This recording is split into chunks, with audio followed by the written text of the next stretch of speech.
Namibia lies in southwest Africa. The Namib Desert stretches for almost 2,000 kilometers along the coast. To the north, the desert is crisscrossed by several dry river valleys. One of them is the Huanib Valley. It runs through the desert for several hundred kilometers and ends in the sea.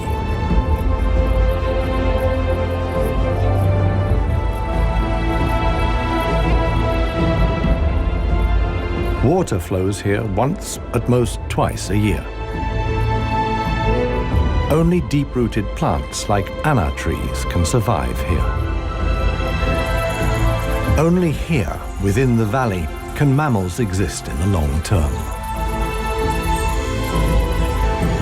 It is the home of the desert elephants.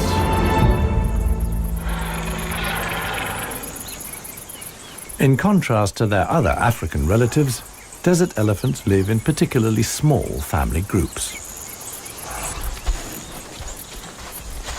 They are so rare and their way of life is so special that they're under the constant supervision of scientists who've also given the elephants names.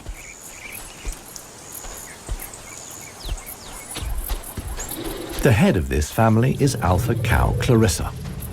The animals don't leave her side for a moment.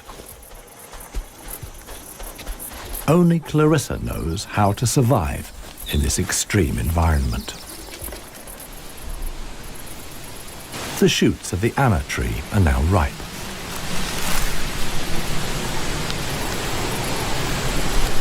The pods contain protein-rich seeds.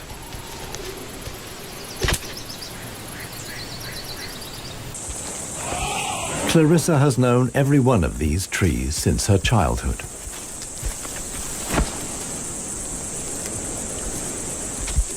Even the youngest, Maya, tries the shoots. Here, however, experienced trunk-tip control is required. It's easier for her to get the protein she needs from her mother's milk. Desert elephants only have half the number of calves as other elephants. The male animals stay with their mother's family until they reach sexual maturity. With mock fights, they prepare for life without the protection of the females. Adult bull elephants are loners or travel in small groups. Jappy is the most skillful of them.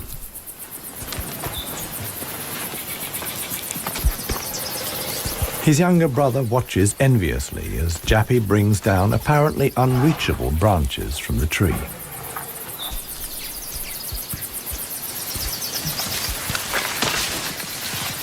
In the valley, Jappy is well known for such tricks. He learned them from his father. Friendship among bull elephants has its limits. Jappy is certainly not willing to share his branch with his younger brother.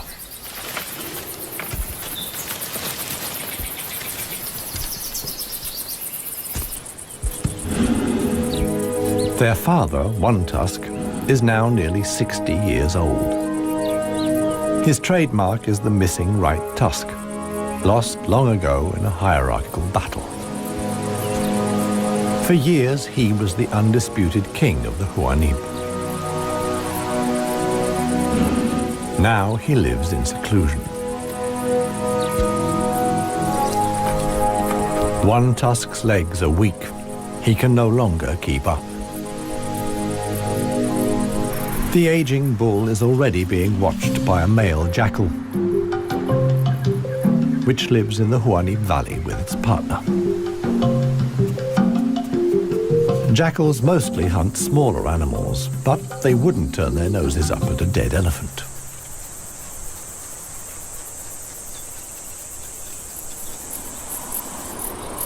In a side valley, Clarissa has discovered a further source of food. There's a wide selection of bushes, grasses, and herbs.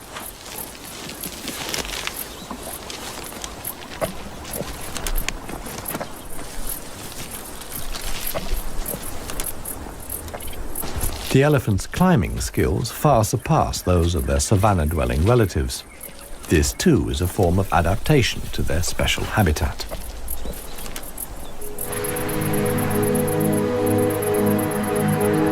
Old One Tusk has at last reached one of the anna trees in the Huanib Valley. But Clarissa and co haven't left very much for him to eat. He desperately searches for something edible in the remnants. In vain.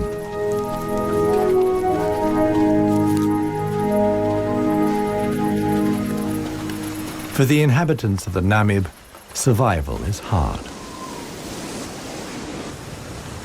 They're used to going for long periods without water.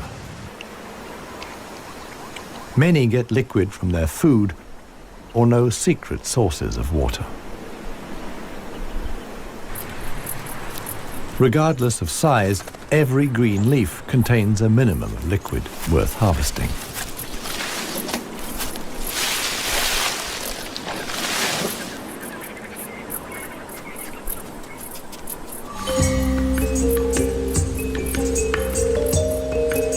Outside the dry river valleys, there is scarcely any vegetation.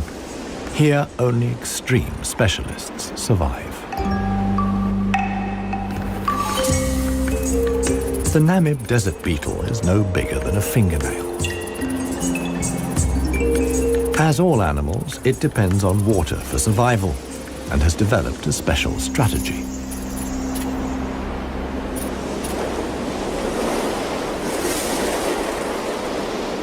Even the tiniest traces of dampness in the air condense on its carapace. In time, a drop forms, which then flows directly into the beetle's mouth. This way of life limits the distribution of desert beetles to those parts of the desert that see fog. But where does the fog come from? The Namib is one of the few deserts in the world that stretch to the sea. The cold Benguela current from the Antarctic cools the seawater to a temperature of 12 degrees Celsius. When the water reaches land, it evaporates in the warm desert air. Around 200 days a year, the desert is wreathed in mist, which sometimes extends hundreds of kilometers inland into the dry river valleys.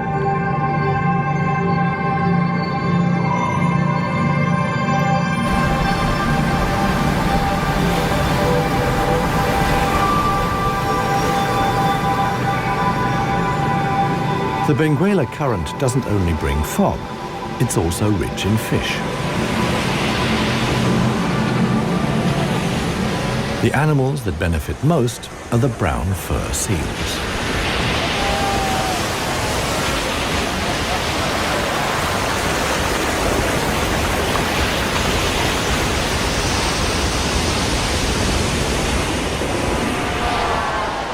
Their colonies are often home to 100,000 animals.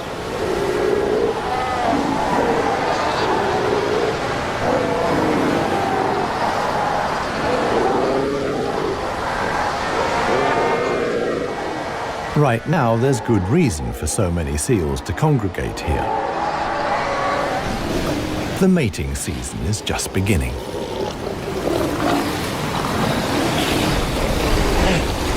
Everywhere, bulls are fighting for the right to mate.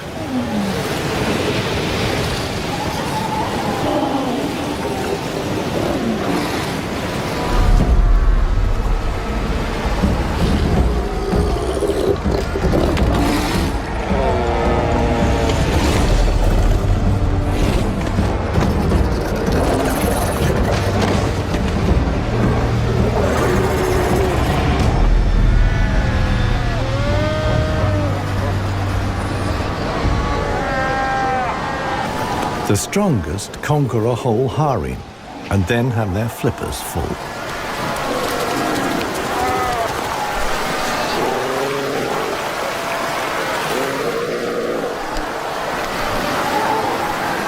After mating, the males disappear into the sea, They're not involved in bringing up the young. The fog sometimes penetrates as far as the Huanib Valley.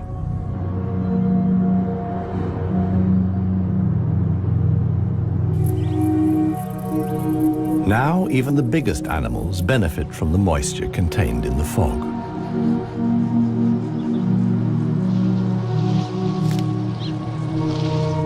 Jappy and his brother can take on a lot of liquid from the drops of dew on the plants they eat. This allows the elephants to go without water for up to 4 days at a time. The pair are still on the move together. This will soon change.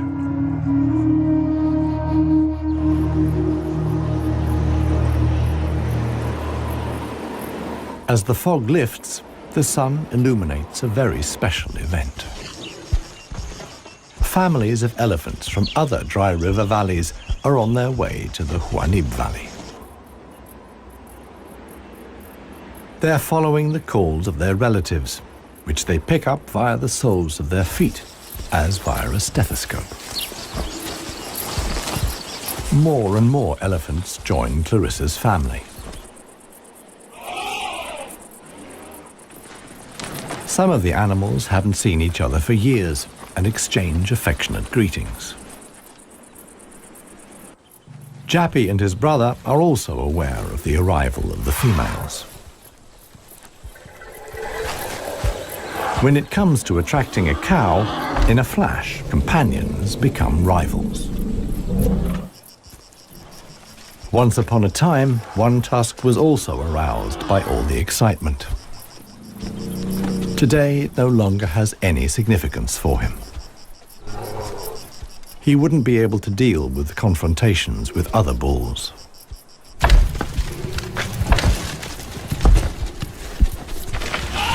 His sons and grandsons, on the other hand, are very excited. For them, it's important to make the most of the female's willingness to mate and prevent others from taking advantage. In the end, however, Jappy only manages to achieve his goal by means of a trick. He abducts the alpha cow, Clarissa.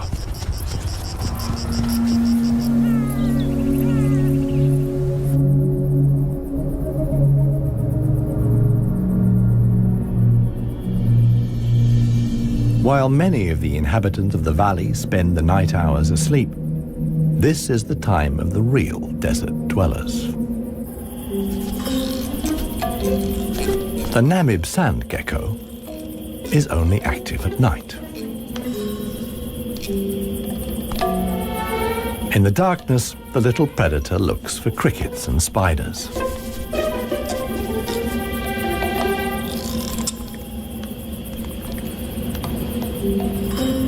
Like a frog's, its toes are webbed. This enables the lizard to seemingly fly across the dunes without sinking into the sand.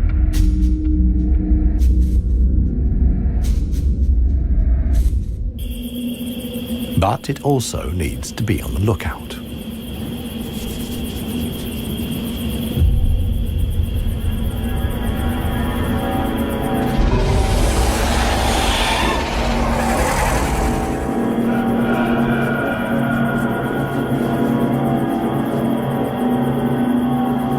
A sidewinding adder.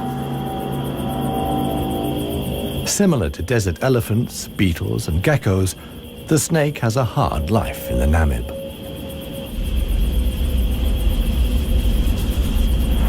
It has to hunt successfully to survive.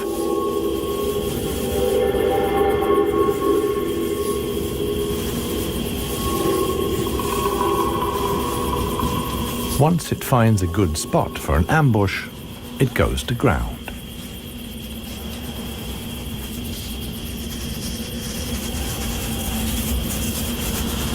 The snake is a predator that lies in wait for its prey, relying completely on its camouflage.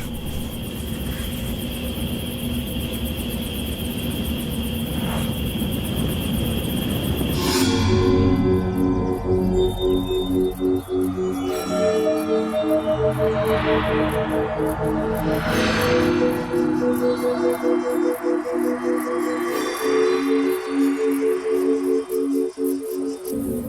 the sensitive gecko, it's time to go. In the sun, it would quickly dehydrate. Here, too, webbed feet come in handy.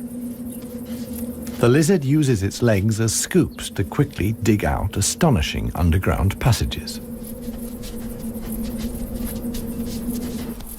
It can make tunnels 1 meter long into the ground.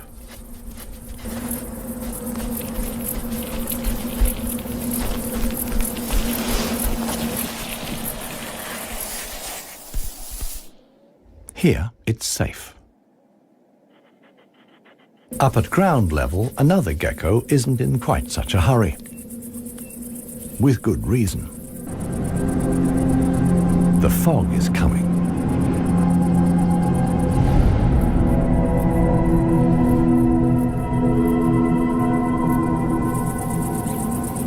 The lizard's large, mirror-like eye surfaces allow the fog to condense here. At last, water.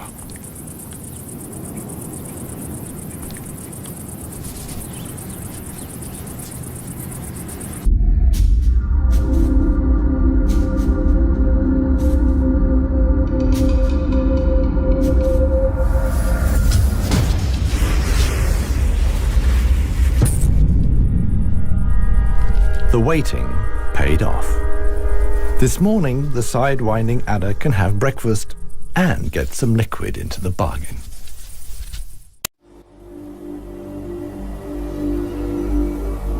The Namibian winter is coming to an end, and with it, the mild climate brought by the fog.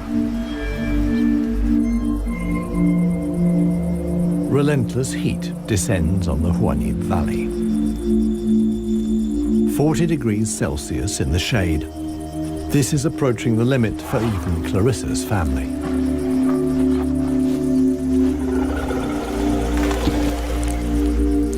Elephants don't sweat, and so protect themselves against overheating by fanning their ears. But it seems too hot, even for that. The heat is hard to bear for all the animals, but for the youngest, the sun can be lethal. Maya is really suffering.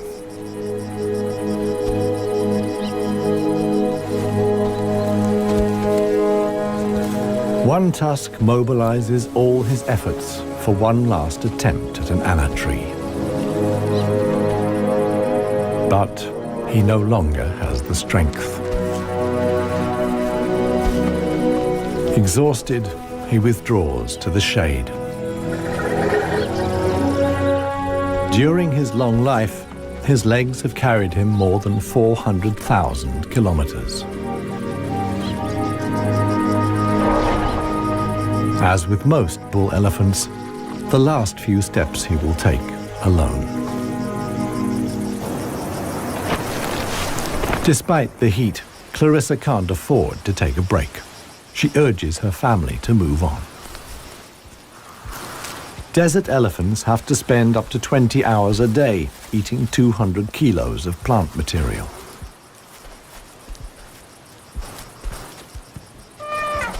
As tiring as that may be, Clarissa's family have no choice. One young bull is already so exhausted that he sleeps through the signal to move off. He only wakes up when the other elephants are already out of sight.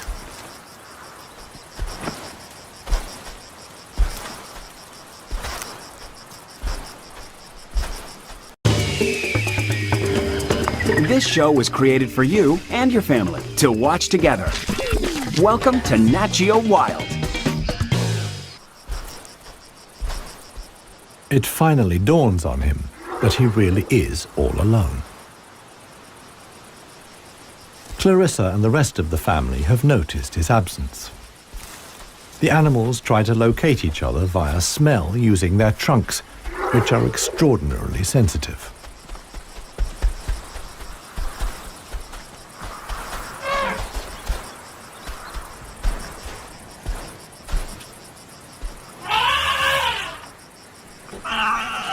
In the end, it's Maya who gives the decisive call. Now the straggler knows which way to go.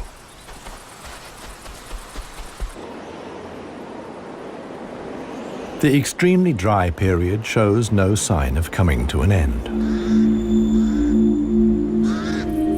1 week later, the heat and the elephants have combined to decimate the plant life in the Huanib Valley. Vultures take up positions on the trees on the edge of the valley. Their time will come when the other animals can find nothing more to eat.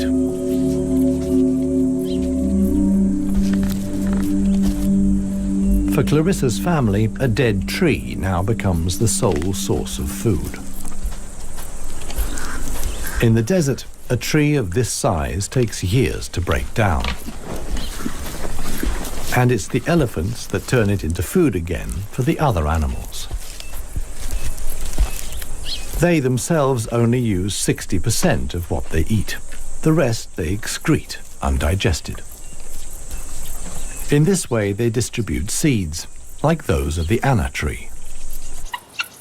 Some animals, like the helmeted guinea fowl, take the majority of their food from what the elephants deposit. In times of scarcity, even the Huanib Valley baboons look for something edible in the elephant's dung.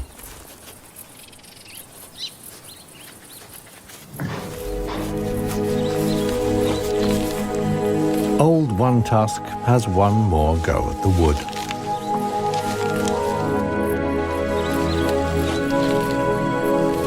But elephant molars only grow back 6 times.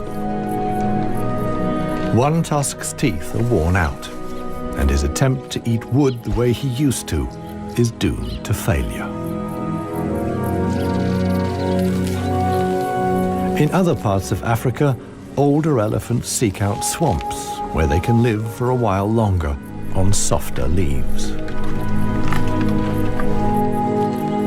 Here, there is no such possibility.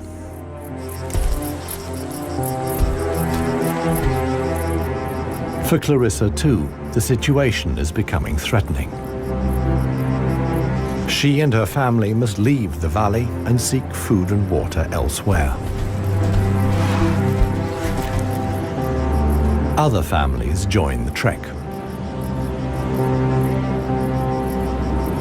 Only Clarissa's knowledge of hidden water sources can save them now.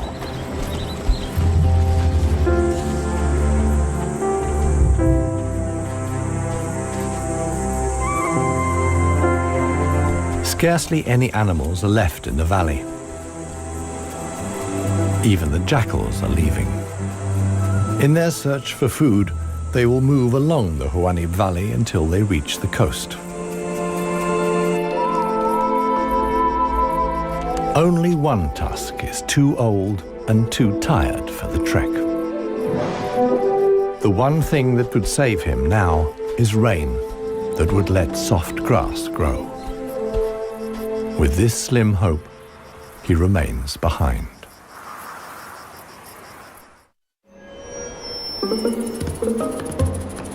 The Namib desert beetle is also looking for something to eat. In contrast to most of the desert dwellers, it is not seeking fresh young shoots. The beetle is on the lookout for plant residues. The unceasing wind is a help. It sweeps fragments of plant life together in valleys and hollows between the dunes. Mostly it's just a few bits of leaf. But sometimes it collects and becomes something like a herbal rubbish dump. Although the plants are completely dried out, they still contain important nutrients.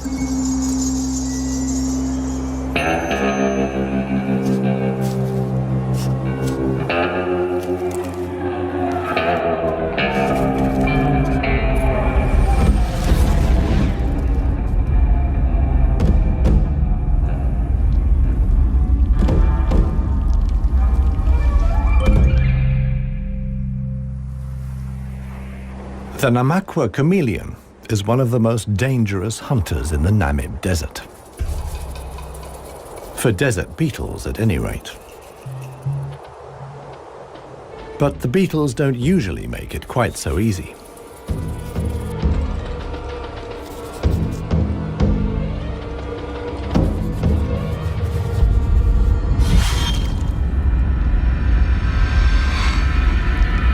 The beetles aren't only full of protein, but also provide essential liquids for the lizard.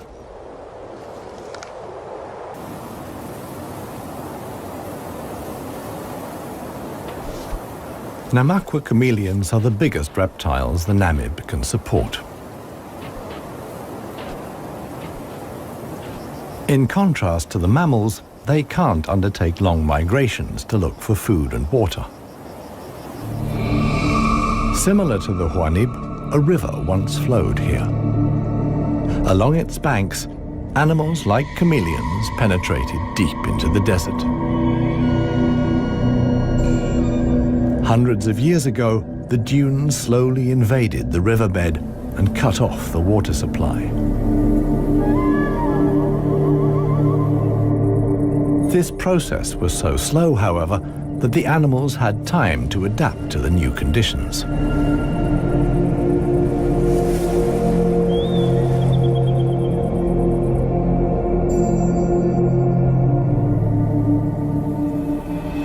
The mammals didn't need such a long period of adaptation.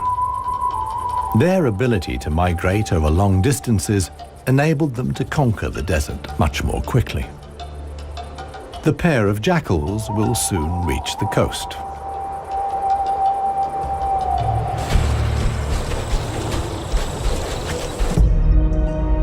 Clarissa, meanwhile, is still searching for water.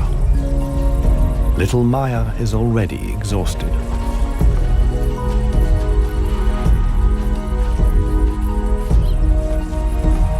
The group has to keep stopping. The animals are reaching the limits of their strength. Clarissa can produce less and less milk for her daughter.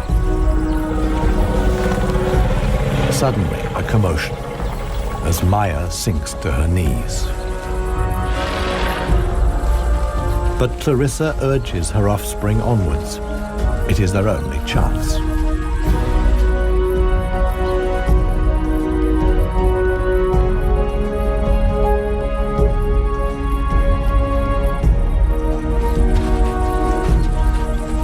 As dusk falls, they finally arrive.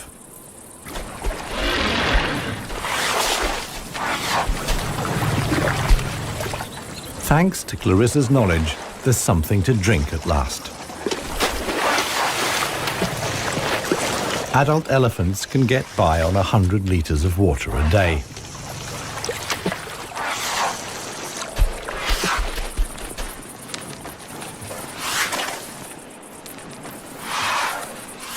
The subsequent dust bath serves to protect the elephant's skin from the relentless sun.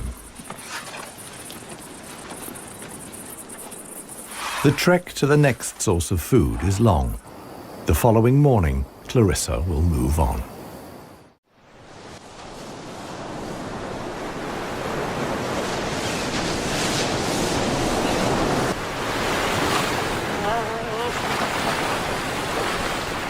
The jackals have finally reached the sea and move southwards along the coast.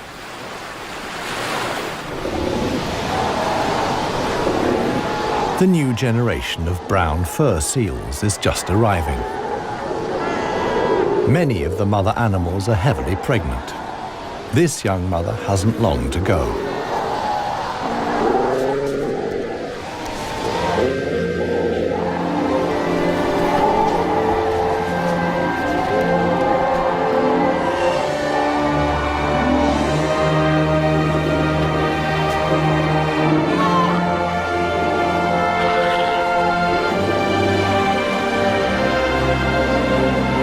The mother at once welcomes her offspring into the world.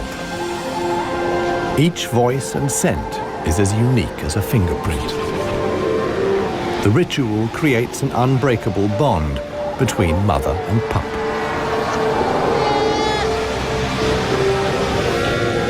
Directly after the birth, the pup has to be suckled.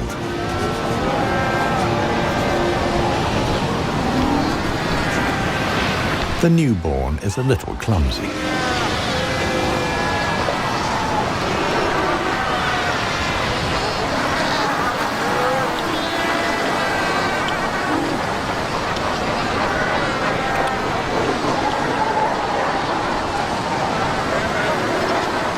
The young mother is not alone.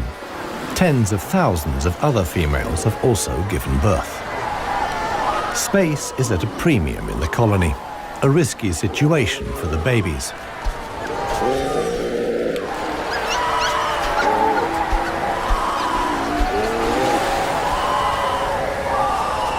To minimize the danger, the seals organize a kindergarten.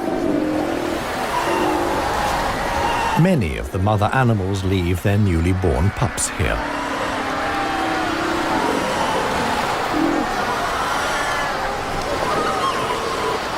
The nursery not only offers the young pups protection, but also makes it easier to find them later.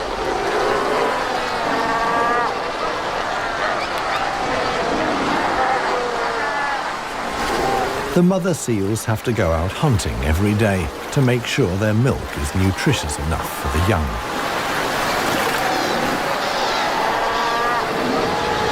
But when choosing the location of the kindergarten, they forgot about the tide.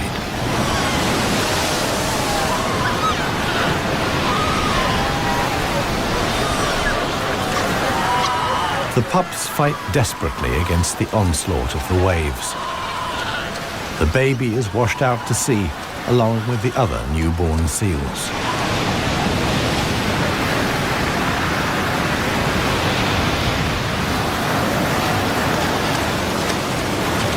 Seal pups can swim, but they don't have the protective layer of fat of adult animals. The pup fights for survival. Another is slowly but surely losing the battle. Within a few minutes, the pups are so exhausted that they can no longer keep their heads above water and drown.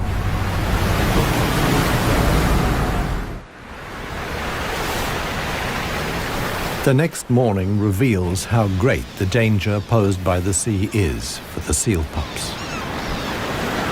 The shore is full of little corpses, washed up by the tide.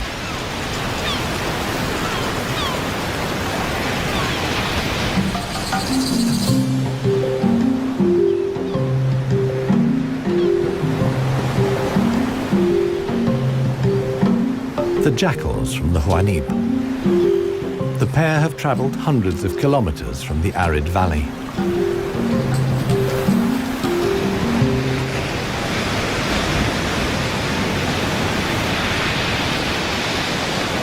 The seal colony is now their only chance of food. Jackals aren't choosy. For them, eating carrion is nothing unusual.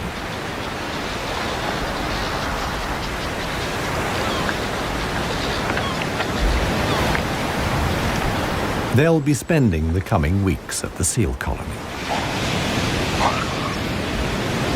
Only when the pups are old enough to swim enduringly, and thus the supply of food runs out, will the jackals return to the Huanib Valley.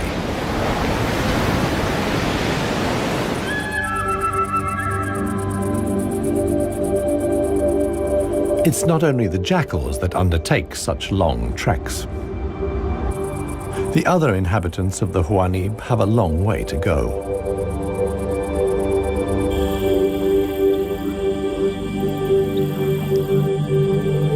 An oasis hidden deep in the desert. Oasis.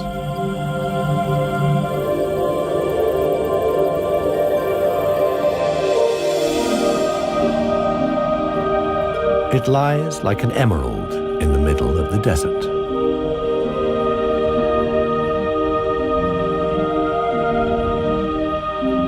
A thin band of loose vegetation lines the watering hole.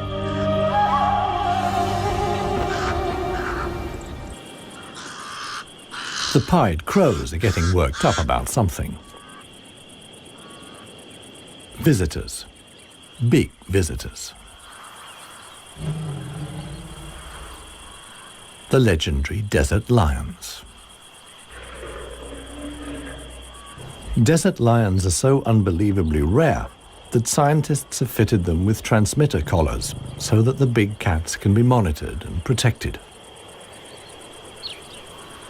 2 females have taken up positions in the undergrowth with their young. The experienced predators know that it's just a matter of watching and waiting. And indeed, many animals are making their way here. The oryx's numbers have thinned noticeably. Some are lagging far behind the main column.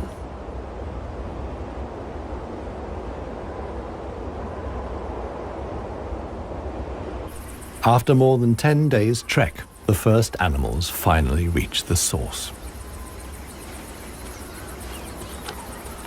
Cautiously, they approach the steep bank. They're in danger of sinking into the soft ground.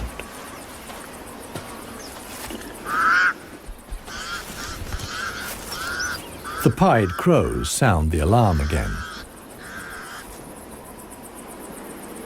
The lioness's patience has been rewarded. They've caught one of the stragglers. One lioness keeps the oryx in check on the ground. The hunting lioness is completely exhausted. Fighting the antelope has taken the last of her strength.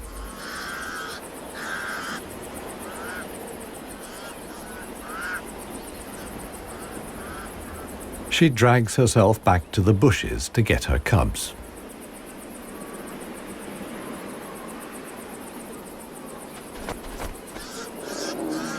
The other lioness keeps the pesky crows at bay.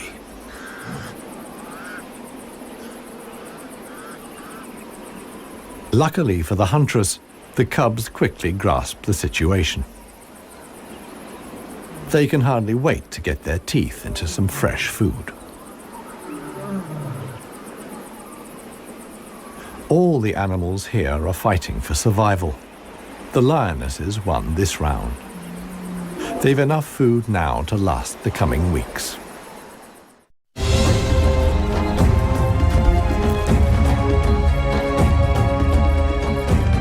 Clarissa and her family have finally reached the neighboring Dry River Valley.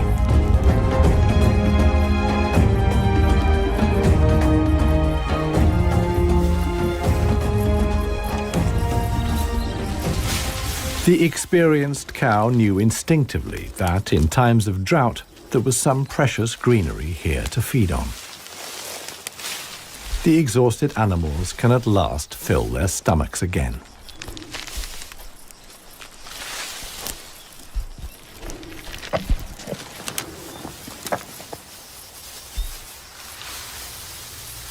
And this is how a happy, full-up baby elephant looks. Maya in paradise.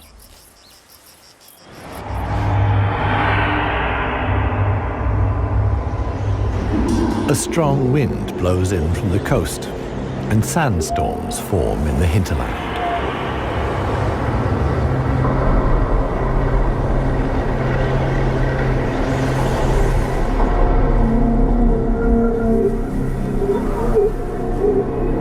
They reach the river valley where Clarissa and family have found food and shelter. Sandstorms like these are the harbingers of heavy rain. Experienced elephant cows like Clarissa know what that means. As soon as it rains, the dry river valleys will be turned into raging torrents that wash away anything in their path. Imminent danger for the family of elephants. Time to move on again. Now the safest place to be is outside the valleys. How right Clarissa was can be seen the following day. Water in the Dry River Valley.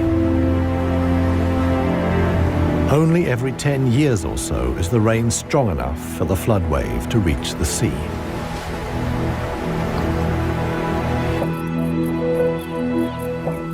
Just a few days later, the first green shoots begin the transformation of the dry river valleys.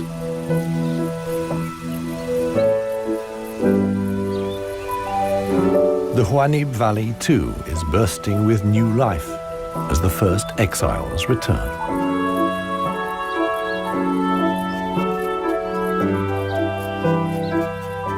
For one animal, however, the rain came too late. Old One Tusk succumbed to hunger before the first drops fell. The jackals find his body on the edge of the valley.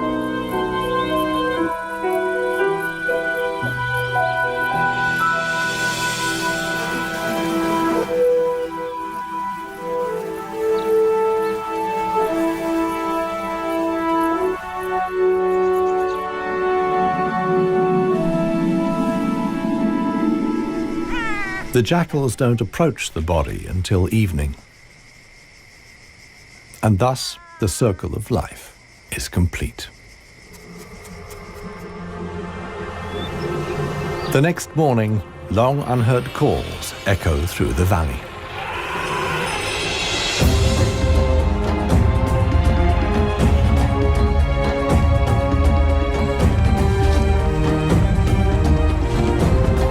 Clarissa is back.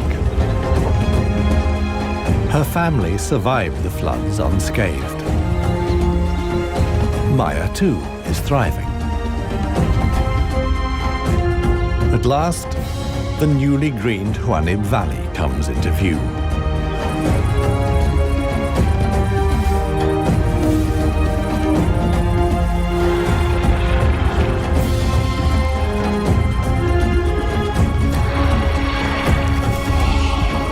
Clarissa's family is home again.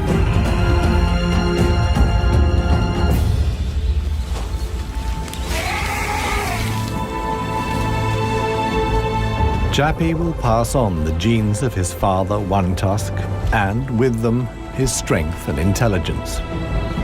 Clarissa is pregnant with his baby. The alpha cow will induct each new generation into the secrets of the desert elephants. This is essential for their survival. The Huanib River Valley is probably the last real wilderness in Namibia, one in which only the cleverest, most intelligent of the animal world can survive. A life of extremes in the home of the desert elephants.